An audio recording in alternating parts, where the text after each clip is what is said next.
ને ભારત તૈયાર છે? શું લોકડાઉન 3 મે પછી જોવા નહીં મળે? ગુજરાત છે, અન્ય રાજ્યો છે જેમાં કેન્દ્રીય મંત્રાલય તરફથી છૂટછાટનું કહેવામાં આવ્યું છે, તે કેવી રીતે મદદરૂપ થશે અથવા તો શું નુકસાનકારક છે?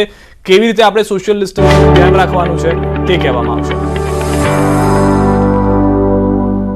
मेरे प्यारे देशवासियों, नमस्कार। आप सब लॉकडाउन में इस मन की बात को सुन रहे हैं। इस मन की बात के लिए आने वाले सुझाव, फोन कॉल की संख्या सामान्य रूप से कई गुना ज्यादा है। कई सारे विषयों को अपने अंदर समेट आपकी यह मन की बातें मेरे तक पहुंची है।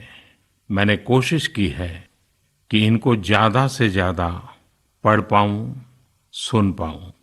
आपकी बातों से कई ऐसे पहलू जानने को मिले हैं जिन पर इस आपाधापी में ध्यान ही नहीं जाता है। मेरा मन करता है कि युद्ध के बीच हो रही इस मन की बात में उन्हीं कुछ पहलुओं को आप सभी देशवासियों के साथ बांटूं। साथियों, भारत की कोरोना के खिलाफ लड़ाई सही मायने में पीपल ड्रिवन है। भारत में कोरोना के खिलाफ लड़ाई जनता लड़ रही है, आप लड़ रहे हैं। जनता के साथ मिलकर शासन प्रशासन लड़ रहा है। भारत जैसा विशाल देश जो विकास के लिए प्रयत्नशील है, गरीबी से निर्णायक लड़ाई लड़ रहा है। उसके पास कोरोना से लड़ने और जीतने का यही एक तरीका है। और हम भाग्यशाली हैं कि आज पूरा देश का हर नागरिक, जन जन इस लड़ाई का सिपाही है, लड़ाई का नेतृत्व कर रहा है। आप कहीं भी नजर डालिए, आपको एहसास हो जाएगा कि भारत की लड़ाई पीपल ड्रिवन है। जब पूरा विश्व इस महामारी के संकट से जूझ रहा है, भविष्य में जब इसकी चर्चा होगी, उसकी तौर तरीकों की चर्चा होगी, मुझे विश्वास है कि भारत की यह पीपल ड्रिवन लड़ाई, इसकी जरूर चर्चा होगी। पूरे देश में, गली मोहल्लों में, जगह जगह पर आज लोग एक दूसरे की सहायता के लिए आगे आए हैं। गरीबों के लिए खाने से लेकर राशन की व्यवस्था हो, लॉकडाउन का पालन हो, अस्पतालों की व्यवस्था हो, मेडिकल इक्विपमेंट का देश में ही निर्माण हो। आज पूरा देश एक लक्ष्य, एक दिशा, साथ साथ चल रहा है। ताली, थाली, दिया, मोमबत्ती, इन सारी चीजों ने जो भावनाओं को जन्म दिया, जिस जज्बे से देशवासियों ने कुछ न कुछ करने की ठान ली, हर किसी को इन बातों ने प्रेरित किया है। शहर हो या गांव, ऐसा लग रहा है जैसे देश में एक बहुत बड़ा महायज्ञ चल रहा है, जिसमें हर कोई अपना योगदान देने के लिए आतुर है। हमारे किसान भाई बहनों को ही देखिए, एक तरफ वो इस महामारी के बीच अपने खेतों में दिन रात मेहनत कर रहे हैं और इस बात की भी चिंता कर रहे हैं कि देश में कोई भी भूखा न सोए। हर कोई अपने सामर्थ्य के हिसाब से इस लड़ाई को लड़ रहा है। कोई किराया माफ कर रहा है, तो कोई अपनी पूरी पेंशन या पुरस्कार में मिली राशि को पीएम केयर्स में जमा करा रहा है। कोई खेत की सारी सब्जियां दान दे रहा है, तो कोई हर रोज सैकड़ों गरीबों को मुफ्त भोजन करा रहा है। कोई मास्क बना रहा है। कहीं हमारे मजदूर भाई बहन क्वारंटीन में रहते हुए जिस स्कूल में रह रहे हैं, उसकी रंगाई पुताई कर रहे हैं। साथियों, दूसरों की मदद के लिए आपके भीतर हृदय के किसी कोने में जो ये उमड़ता घुमड़ता भाव है ना, वही कोरोना के खिलाफ भारत की इस लड़ाई को ताकत दे रहा है। वही इस लड़ाई को सच्चे मायने में पीपल ड्रिवन बना रहा है। और हमने देखा है पिछले कुछ साल में हमारे देश में यह मिजाज बना है, निरंतर मजबूत होता रहा है। चाहे करोड़ों लोगों का गैस सब्सिडी छोड़ना हो, लाखों सीनियर सिटीजन का रेलवे सब्सिडी छोड़ना हो, स्वच्छ भारत अभियान का नेतृत्व लेना हो, टॉयलेट बनाने हो, अनगिनत बातें ऐसी है। इन सारी बातों से पता चलता है हम सबको एक मन, एक मजबूत धागे से पिरो दिया है, एक होकर देश के लिए कुछ करने की प्रेरणा दी है। मेरे प्यारे देशवासियों, मैं पूरी नम्रता पूर्वक, बहुत ही आदर के साथ आज 130 करोड़ देशवासियों की इस भावना को सर झुका करके नमन करता हूं। आप अपनी भावना के अनुरूप देश के लिए अपनी रुचि के हिसाब से, अपने समय के अनुसार कुछ कर सके, इसके लिए सरकार ने एक डिजिटल प्लेटफॉर्म भी तैयार किया है। ये प्लेटफॉर्म है covidwarriors.gov.in। मैं दोबारा बोलता हूं, covidwarriors.gov.in। सरकार ने इस प्लेटफॉर्म के माध्यम से तमाम सामाजिक संस्थाओं के वॉलंटियर्स, सिविल सोसाइटी के प्रतिनिधि और स्थानीय प्रशासन को एक दूसरे से जोड़ दिया है। बहुत ही कम समय में इस पोर्टल से 1.25 करोड़ लोग जुड़ चुके हैं। इनमें डॉक्टर, नर्सिस से लेकर हमारी आशा, एएनएम बहनें, हमारे एनसीसी, एनएसएस के साथी, अलग अलग फील्ड के तमाम प्रोफेशनल्स, उन्होंने इस प्लेटफॉर्म को अपना प्लेटफॉर्म बना लिया है। ये लोग स्थानीय स्तर पर क्राइसिस मैनेजमेंट प्लान बनाने वालों में और उसकी पूर्ति में भी बहुत मदद कर रहे हैं। आप भी covidwarriors.gov.in से जुड़कर देश की सेवा कर सकते हैं, कोविड वॉरियर बन सकते हैं। साथियों, हर मुश्किल हालात, हर लड़ाई कुछ न कुछ सबक देती है, कुछ न कुछ सिखा करके जाती है, सीख देती है, कुछ संभावनाओं के मार्ग बनाती है और कुछ नई मंजिलों की दिशा भी देती है। इस परिस्थिति में आप सब देशवासियों ने जो संकल्प शक्ति दिखाई है, उससे भारत में एक नए बदलाव की शुरुआत भी हुई है। हमारे बिजनेस, हमारे दफ्तर, हमारे शिक्षण संस्थान, हमारा मेडिकल सेक्टर, हर कोई तेजी से नए तकनीकी बदलावों की तरफ भी बढ़ रहे हैं। टेक्नोलॉजी के फ्रंट पर तो वाकई ऐसा लग रहा है कि देश का हर इनोवेटर नई परिस्थितियों के मुताबिक कुछ न कुछ नया निर्माण कर रहा है।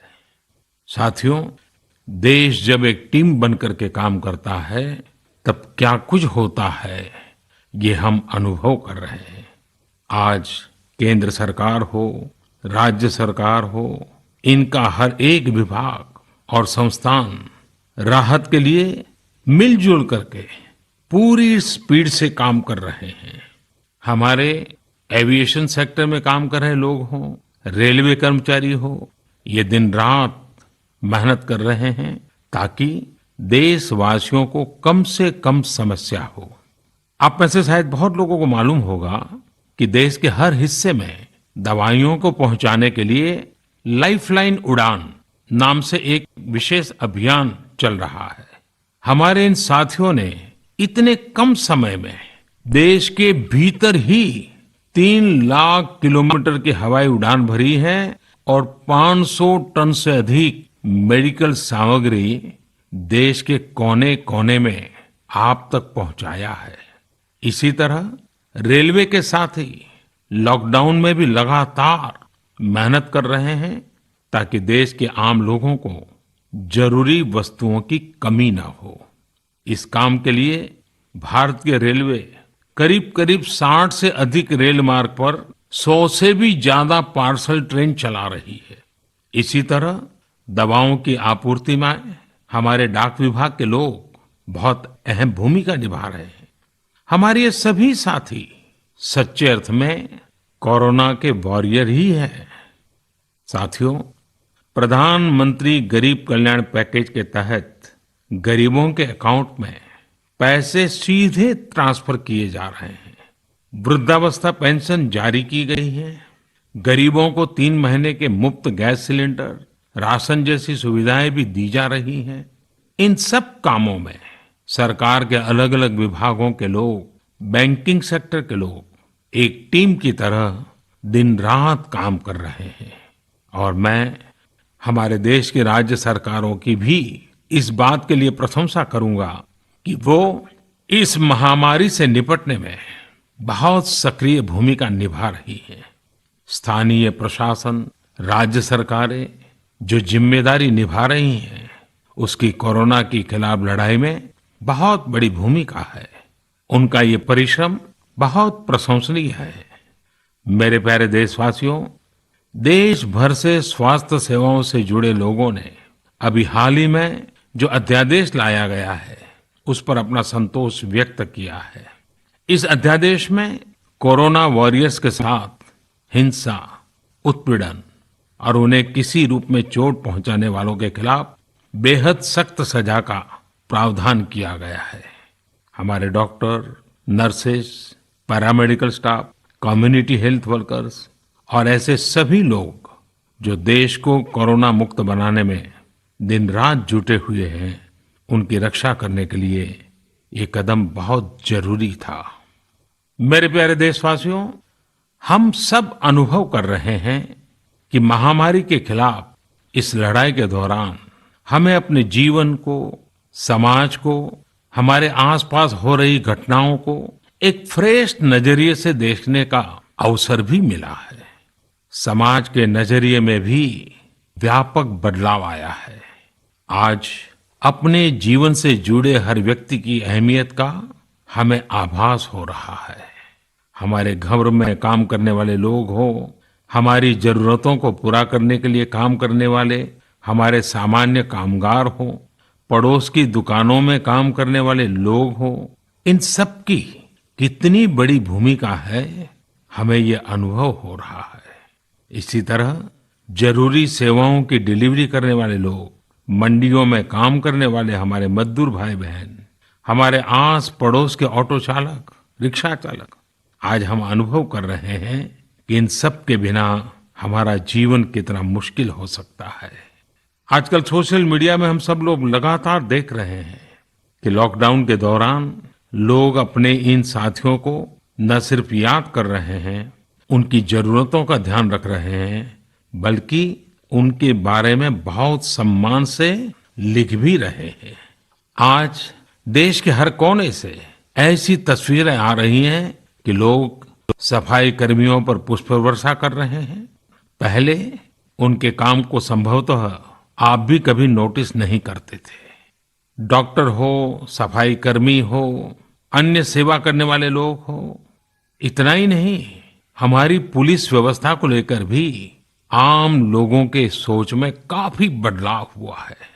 पहले पुलिस के विषय में सोचते ही नकारात्मकता के सिवाय हमें कुछ नजर नहीं आता था। हमारे पुलिसकर्मी आज गरीबों, जरूरतमंदों को खाना पहुंचा रहे हैं, दवा पहुंचा रहे हैं। जिस तरह से हर मदद के लिए पुलिस सामने आ रही है, इससे पुलिसिंग का मानवीय और संवेदनशील पक्ष हमारे सामने उभर करके आया है, हमारे मन को झकझोर दिया है, हमारे दिल को छू लिया है। एक ऐसा अवसर है जिसमें आम लोग पुलिस से भावात्मक तरीके से जुड़ रहे हैं। हमारे पुलिस कर्मियों ने इसे जनता की सेवा के एक अवसर के रूप में लिया है और मुझे पूरा विश्वास है इन घटनाओं से आने वाले समय में सच्चे अर्थ में बहुत ही सकारात्मक बदलाव आ सकता है और हम सब ने इस सकारात्मकता को कभी भी नकारात्मकता के रंग से रंगना नहीं है।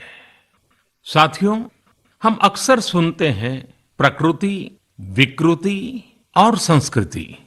इन शब्दों को एक साथ देखें और इसके पीछे के भाव को देखें तो आपको जीवन को समझने का भी एक नया द्वार खुलता हुआ दिखेगा। अगर मानव प्रकृति की चर्चा करें तो ये मेरा है, मैं इसका उपयोग करता हूं। इसको और इस भावना को बहुत स्वाभाविक माना जाता है। किसी को इसमें कोई ऐतराज नहीं होता। इसे हम प्रकृति कह सकते हैं। लेकिन जो मेरा नहीं है, जिस पर मेरा हक नहीं है, उसे मैं दूसरे से छीन लेता हूं, उसे छीनकर उपयोग में लाता हूं, तो हम इसे विकृति कह सकते हैं। इन दोनों से परे, प्रकृति और विकृति से ऊपर जब कोई संस्कारित मन सोचता है या व्यवहार करता है, तो हमें संस्कृति नजर आती है। जब कोई अपने हक की चीज, अपनी मेहनत से कमाई चीज, अपने लिए जरूरी चीज, कम हो या अधिक, इसकी परवाह किए बिना किसी व्यक्ति की जरूरत को देखते हुए खुद की चिंता छोड़कर अपने हक के हिस्से को बांट करके किसी दूसरे की जरूरत पूरी करता है, वही तो संस्कृति है। साथियों, जब कसौटी का काल होता है, तब इन गुणों का परीक्षण होता है। आपने पिछले दिनों देखा होगा कि भारत ने अपने संस्कारों के अनुरूप, हमारी सोच के अनुरूप, हमारी संस्कृति का निर्वहन करते हुए कुछ फैसले लिए। संकट की इस घड़ी में दुनिया के लिए भी, समृद्ध देशों के लिए भी दवाइयों का संकट बहुत ज्यादा रहा है। एक ऐसा समय है कि अगर भारत दुनिया को दवाइयां न भी दे, तो कोई भारत को दोषी नहीं मानता। हर देश समझ रहा है कि भारत के लिए भी उसकी प्राथमिकता अपने नागरिकों का जीवन बचाना है। लेकिन साथियों, भारत ने प्रकृति विकृति की सोच से परे होकर फैसला लिया। भारत ने अपनी संस्कृति के अनुरूप फैसला लिया। हमने भारत की आवश्यकताओं के लिए जो करना था, उसका प्रयास तो बढ़ाया ही, लेकिन दुनिया भर से आ रही मानवता की रक्षा की पुकार पर भी पूरा ध्यान दिया। हमने विश्व के हर जरूरतमंद तक दवाइयों को पहुंचाने का बीड़ा उठाया और मानवता के इस काम को करके दिखाया। आज जब मेरी अनेक देशों के राष्ट्राध्यक्षों से फोन पर बात होती है, तो भारत की जनता का आभार जरूर व्यक्त करते हैं। जब वो लोग कहते हैं thank you India, thank you people of India, तो देश के लिए गर्व और बढ़ जाता है। इसी तरह इस समय दुनिया भर में भारत के आयुर्वेद और योग के महत्व को भी लोग बड़े विशिष्ट भाव से देख रहे हैं। सोशल मीडिया पर देखिए, हर तरफ इम्यूनिटी बढ़ाने के लिए किस तरह से भारत के आयुर्वेद और योग की चर्चा हो रही है। कोरोना की दृष्टि से आयुष मंत्रालय ने इम्यूनिटी बढ़ाने के लिए जो प्रोटोकॉल दिया था, मुझे विश्वास है कि आप लोग इसका प्रयोग जरूर कर रहे होंगे। गर्म पानी, काढ़ा और जो अन्य दिशा निर्देश आयुष मंत्रालय ने जारी किए हैं, वो आप अपनी दिनचर्या में शामिल करेंगे तो आपको बहुत लाभ होगा। साथियों, वैसे ये दुर्भाग्य रहा है कि कई बार हम अपनी ही शक्तियां और समृद्ध परंपराओं को पहचानने से इनकार कर देते हैं। लेकिन जब विश्व का कोई दूसरा देश एविडेंस बेस्ड रिसर्च के आधार पर वही बात करता है, हमारी फॉर्मूला हमें सिखाता है, तो हम उसे हाथों हाथ ले लेते हैं। संभवतः इसके पीछे एक बहुत बड़ा कारण सैकड़ों वर्षों की हमारी गुलामी का कालखंड रहा है। इस वजह से कभी कभी हमें अपनी ही शक्ति पर विश्वास नहीं होता है, हमारा आत्मविश्वास कम नजर आता है।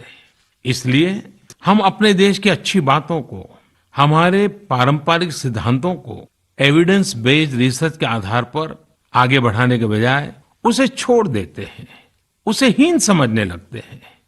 भारत की युवा पीढ़ी को अब इस चुनौती को स्वीकार करना होगा।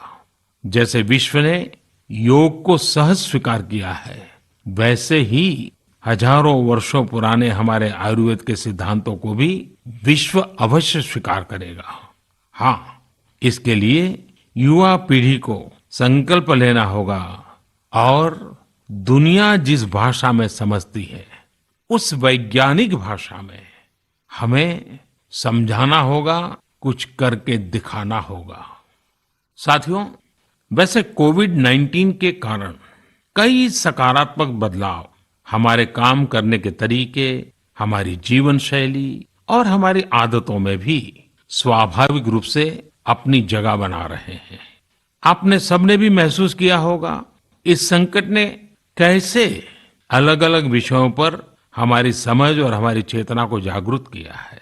जो असर हमें अपने आसपास देखने को मिल रहे हैं, इनमें सबसे पहला है मास्क पहनना और अपने चेहरे को ढककर रखना। कोरोना की वजह से बदलते हुए हालात में मास्क भी हमारे जीवन का हिस्सा बन रहा है। वैसे हमें इसकी भी आदत कभी नहीं रही कि हमारे आसपास के बहुत सारे लोग मास्क में दिखे, लेकिन अब हो यही रहा है। हाँ, इसका ये मतलब नहीं है कि जो मास्क लगाते हैं वे सभी बीमार हैं। और जब मैं मास्क की बात करता हूं तो मुझे एक पुरानी बात याद आती है। आप सबको भी याद होगा, एक जमाना था कि हमारे देश के कई ऐसे इलाके ऐसे होते थे कि वहां अगर कोई नागरिक फल खरीदता हुआ दिखता था तो आस पड़ोस के लोग उसको जरूर पूछते थे, क्या घर में कोई बीमार है? यानी फल मतलब बीमारी में ही खाया जाता है, ऐसी एक धारणा बनी हुई थी। हालांकि समय बदला और ये धारणा भी बदली। वैसे ही मास्क को लेकर भी धारणा अब बदलने वाली ही है। आप देखिएगा, मास्क अब सभ्य समाज का प्रतीक बन जाएगा। अगर बीमारी से खुद को बचना है और दूसरों को भी बचाना है तो आपको मास्क लगाना पड़ेगा। और मेरा तो सिंपल सुझाव रहता है, गमछा मुंह ढकना है। साथियों, हमारे समाज में एक और बड़ी जागरूकता ये आई है कि अब सभी लोग ये समझ रहे हैं कि सार्वजनिक स्थानों पर थूकने के क्या नुकसान हो सकते हैं। यहाँ वहाँ कहीं पर भी थूक देना गलत आदतों का हिस्सा बना हुआ था। ये स्वच्छता और स्वास्थ्य को गंभीर चुनौती भी देता था। वैसे एक तरह से देखें तो हम हमेशा से ही इस समस्या को जानते रहे, लेकिन ये समस्या समाज से समाप्त होने का नाम ही नहीं ले रही थी। अब वो समय आ गया है कि इस बुरी आदत को हमेशा हमेशा के लिए खत्म कर दिया जाए। कहते भी हैं कि बेटर लेट देन नेवर। तो देर भले हो गई हो, लेकिन अब ये थूकने की आदत छोड़ देनी चाहिए। ये बातें जहां बेसिक हाइजीन का स्तर बढ़ाएंगी, वहीं कोरोना संक्रमण को फैलने से रोकने में भी मदद करेगी। मेरे प्यारे देशवासियों, ये सुखद संयोग ही है कि आज जब आपसे मैं मन की बात कर रहा हूं तो अक्षय तृतीया का पवित्र पर्व भी है। साथियों, क्षय का अर्थ होता है विनाश, लेकिन जो कभी नष्ट नहीं हो, जो कभी समाप्त नहीं हो, वो अक्षय है। अपने घरों में हम सब इस पर्व को हर साल मनाते हैं, लेकिन इस साल हमारे लिए इसका विशेष महत्व है। आज के कठिन समय में यह एक ऐसा दिन है जो हमें याद दिलाता है कि हमारी आत्मा, हमारी भावना अक्षय है। यह दिन हमें याद दिलाता है कि चाहे कितनी भी कठिनाइयां रास्ता रोके, चाहे कितनी भी आपदाएं आए, चाहे कितनी भी बीमारियों का सामना करना पड़े, इनसे लड़ने और जूझने की मानवीय भावनाएं अक्षय है। माना जाता है कि यही वो दिन है जिस दिन भगवान श्री कृष्ण और भगवान सूर्यदेव के आशीर्वाद से पांडवों को अक्षय पात्र मिला था। अक्षय पात्र यानी एक ऐसा बर्तन जिसमें भोजन कभी समाप्त नहीं होता है। हमारे अन्नदाता किसान हर परिस्थिति में देश के लिए, हम सब के लिए इसी भावना से परिश्रम करते हैं। इन्हीं के परिश्रम से आज हम सब के लिए, गरीबों के लिए देश के पास अक्षय अन्न भंडार है। इस अक्षय तृतीया पर हमें अपने पर्यावरण, जंगल, नदियां और पूरे इकोसिस्टम के संरक्षण के बारे में भी सोचना चाहिए, जो हमारे जीवन में महत्वपूर्ण भूमिका निभाते हैं। अगर हम अक्षय रहना चाहते हैं तो हमें पहले यह सुनिश्चित करना होगा कि हमारी धरती अक्षय रहे। क्या आप जानते हैं कि अक्षय तृतीया का यह पर्व दान की शक्ति यानी पावर ऑफ गिविंग का भी एक अवसर होता है। हम हृदय की भावना से जो कुछ भी देते हैं वास्तव में महत्व उसी का होता है। यह बात महत्वपूर्ण नहीं है कि हम क्या देते हैं और कितना देते हैं। संकट के इस दौर में हमारा छोटा सा प्रयास हमारे आसपास के बहुत से लोगों के लिए बहुत बड़ा संबल बन सकता है। साथियों, जैन परंपरा में भी यह बहुत पवित्र दिन है, क्योंकि पहले तीर्थंकर भगवान ऋषभदेव के जीवन का यह एक महत्वपूर्ण दिन रहा है। ऐसे में जैन समाज इसे एक पर्व के रूप में मनाता है और इसलिए ये समझना आसान है कि क्यों इस दिन को लोग किसी भी शुभ कार्य को प्रारंभ करना पसंद करते हैं। चूंकि आज कुछ नया शुरू करने का दिन है, तो ऐसे में क्या हम सब मिलकर अपने प्रयासों से अपनी धरती को अक्षय और अविनाशी बनाने का संकल्प ले सकते हैं। साथियों, आज भगवान बसवेश्वर जी की भी जयंती है। ये मेरा सौभाग्य रहा है कि मुझे भगवान बसवेश्वर की स्मृतियां और उनके संदेश से बार बार जुड़ने का, सीखने का अवसर मिला है। देश और दुनिया में भगवान बसवेश्वर के सभी अनुयायियों को उनकी जयंती पर बहुत बहुत शुभकामनाएं। साथियों, रमजान का भी पवित्र महीना शुरू हो चुका है। जब पिछली बार रमजान मनाया गया था तो किसी ने सोचा भी नहीं था कि इस बार रमजान में इतनी बड़ी मुसीबतों का भी सामना करना पड़ेगा। लेकिन अब जब पूरे विश्व में ये मुसीबत आ ही गई है, तो हमारे सामने अवसर है इस रमजान को संयम, सद्भावना, संवेदनशीलता और सेवा भाव का प्रतीक बनाएं। इस बार हम पहले से ज्यादा इबादत करें ताकि ईद आने से पहले दुनिया कोरोना से मुक्त हो जाए और हम पहले की तरह उमंग और उत्साह के साथ ईद मनाएं। मुझे विश्वास है कि रमजान के इन दिनों में स्थानीय प्रशासन के दिशा निर्देशों का पालन करते हुए कोरोना के खिलाफ चल रही इस लड़ाई को हम और मजबूत करेंगे। सड़कों पर, बाजारों में, मोहल्लों में फिजिकल डिस्टेंसिंग के नियमों का पालन अभी बहुत आवश्यक है। मैं आज उन सभी कम्युनिटी लीडर्स के प्रति भी आभार प्रकट करता हूं जो 2 गज दूरी और घर से बाहर नहीं निकलने को लेकर लोगों को जागरूक कर रहे हैं। वाकई कोरोना ने इस बार भारत समेत दुनिया भर में त्योहारों को मनाने का स्वरूप ही बदल दिया है, रंग रूप बदल दिए हैं। अभी पिछले दिनों ही हमारे यहाँ भी बिहू, बैसाखी, पुथंडू, विशु, ओडिया न्यू ईयर ऐसे अनेक त्योहार आए। हमने देखा कि लोगों ने कैसे इन त्योहारों को घर में रहकर और बड़ी सादगी के साथ और समाज के प्रति शुभ चिंतन के साथ त्योहारों को मनाया। आमतौर पर वे इन त्योहारों को अपने दोस्तों और परिवारों के साथ पूरे उत्साह और उमंग के साथ मनाते थे, घर के बाहर निकलकर अपनी खुशी साझा करते थे। लेकिन इस बार हर किसी ने संयम बरता, लॉकडाउन के नियमों का पालन किया। हमने देखा है कि इस बार हमारे ईसाई दोस्तों ने ईस्टर भी घर पर ही मनाया है। अपने समाज, अपने देश के प्रति ये जिम्मेदारी निभाना आज की बहुत बड़ी जरूरत है।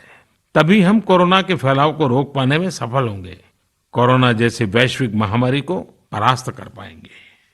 मेरे प्यारे देशवासियों, इस वैश्विक महामारी के संकट के बीच आपके परिवार के एक सदस्य के नाते, और आप सब भी मेरे ही परिवारजन हैं, तब कुछ संकेत करना, कुछ सुझाव देना, ये मेरा दायित्व भी बनता है। मेरे देशवासियों से मैं आपसे आग्रह करूंगा, हम कतई अति आत्मविश्वास में न फंस जाएं।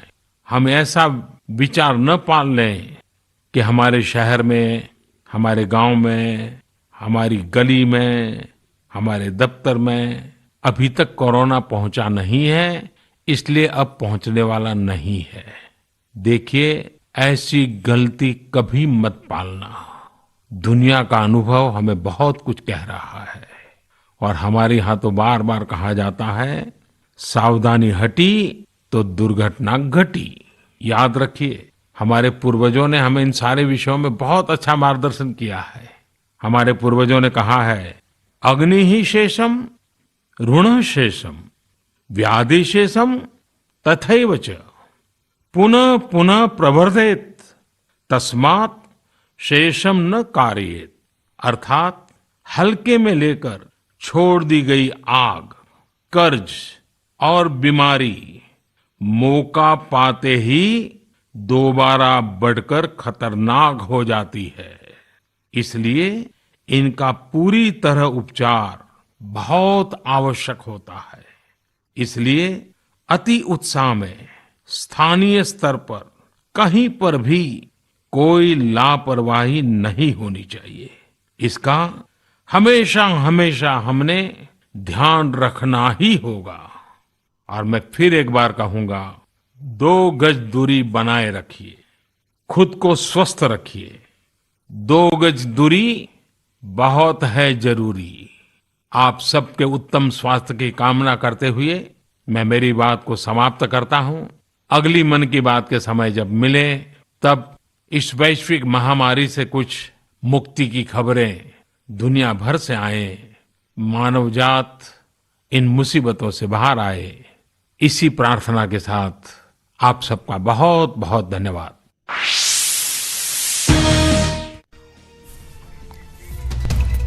તો પ્રધાનમંત્રીએ જેવી રીતે કહ્યું હતું, હાલની જે પરિસ્થિતિ છે તેને લઈને બધાએ ઘરમાં રહેવાની જરૂર છે।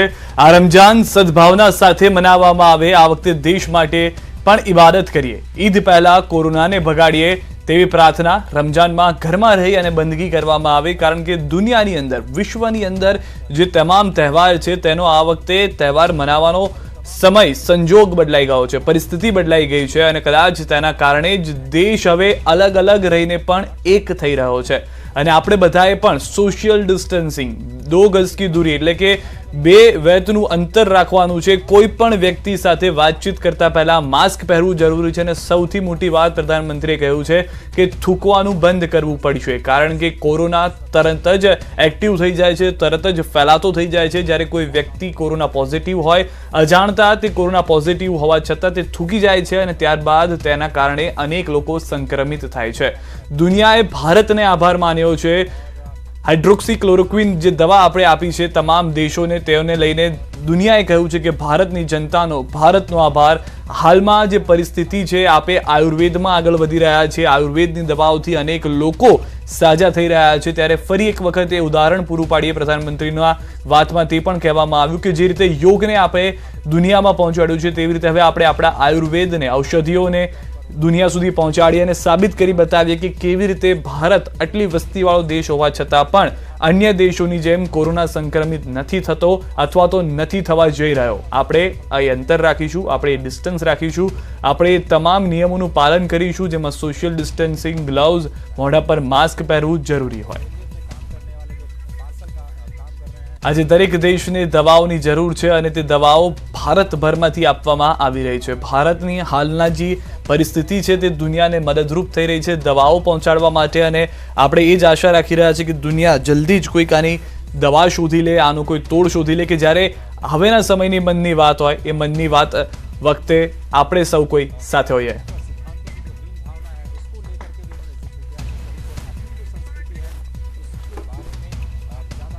પ્રધાનમંત્રીની મન કી બાતમાં તેઓએ અનેક મુદ્દાઓને ધ્યાનમાં લીધા હતા। આ મુદ્દાઓમાં તેમણે એક જે મહત્વની વાત કરી, તે મહત્વની વાતમાં હતું કે હાલમાં બહુ બધા તહેવાર એક સાથે ભારતમાં ઉજવવામાં આવી રહ્યા છે, પરંતુ એવું નથી કે ઘણા બધા તહેવાર ફક્ત ભારતમાં ઉજવાઈ રહ્યા છે, આખી દુનિયામાં ઉજવાઈ રહ્યા છે। અને જ્યારે દુનિયામાં તેની ઉજવણી થઈ રહી છે, તે ઉજવણી સમયે હાલની જે પરિસ્થિતિ છે તેને ધ્યાનમાં રાખવામાં આવે।